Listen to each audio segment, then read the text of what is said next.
ചിക്കനാണ്. മഞ്ഞൾപ്പൊടിയും ഉപ്പും ചെറുനാരങ്ങ നീരും ഞാനിവിടെ ചേർത്ത് കൊടുത്ത് നന്നായി മിക്സ് ചെയ്ത് മാറ്റി വയ്ക്കാം. എണ്ണ ചൂടായതും 3 സവാള അരിഞ്ഞത് ചേർത്ത് കൊടുക്കാം. നന്നായി നമുക്ക് വഴറ്റി കൊടുക്കാം. ഉള്ളി നന്നായി വഴറ്റി വരുമ്പോൾ നമുക്കതിലേക്ക് ഇഞ്ചി വെളുത്തുള്ളി പേസ്റ്റ് ചേർത്ത് കൊടുക്കാം. ഞാൻ ഇതിൽ മുന്നേ തന്നെ പേസ്റ്റ് ചെയ്ത് വെച്ചതാണ്. നിങ്ങൾക്ക് വേണമെങ്കിൽ അപ്പോൾ തന്നെ ഉണ്ടാക്കി അത് ചേർത്ത് കൊടുക്കാം. ശേഷം നമുക്ക് അതിലേക്ക് ചിക്കൻ ചേർത്ത് കൊടുക്കാം. ചിക്കൻ ചേർത്തതിന് ശേഷം നന്നായി ഇളക്കി കൊടുക്കുക.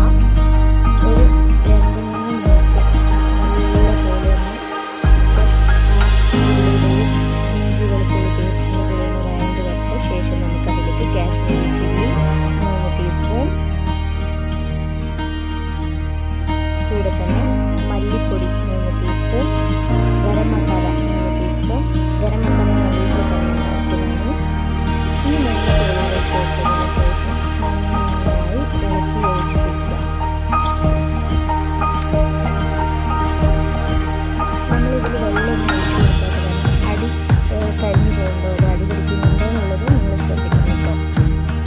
പിന്നെ നമുക്കൊന്ന് 2 മിനിറ്റ് മൂടി വെച്ച് നല്ല മസാലയൊക്കെ ഒന്ന് ചിക്കനിലേക്ക് പിടിച്ച് വരുന്ന പാകത്തിന് ഒന്ന് കുറച്ച് നേരം മൂടി വെച്ചതിന് ശേഷം ഒരു ഗ്ലാസ് വെള്ളം, പിന്നെ നിങ്ങൾക്ക് ആവശ്യത്തിന് വെള്ളം ചേർത്ത് കൊടുക്കുകയാണെങ്കിൽ അതും ഓക്കെയാണ്, കുഴപ്പമില്ല. നിങ്ങൾ ആവശ്യത്തിന് വെള്ളം ചേർത്ത് കൊടുത്ത് ഇങ്ങനെ മൂടി വെച്ച്